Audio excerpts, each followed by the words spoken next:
Here we have a 2014 onwards Audi TT Mark III, and the problem obviously is the water leaking into the footwell, or should we say the rear seat there. So what we've got here, as you can see down here, it's wet.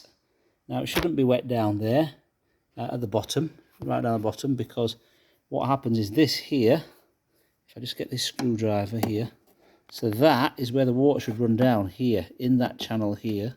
And it goes down there, and you can see there's a hose at the bottom, which goes sort of like that way to the right, and then down through the car there. So the leaves and debris will get blocked up just here in this little compartment. As you can see, yeah, that's where it gets blocked up. So you have to keep this clear at all times.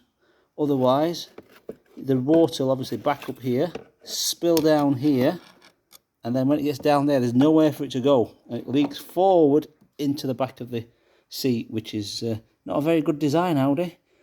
You should really put another drainage hole at the bottom of there in case that happens, and obviously exit the car underneath. But there again, I don't know why they design cars like that, but there's your problem.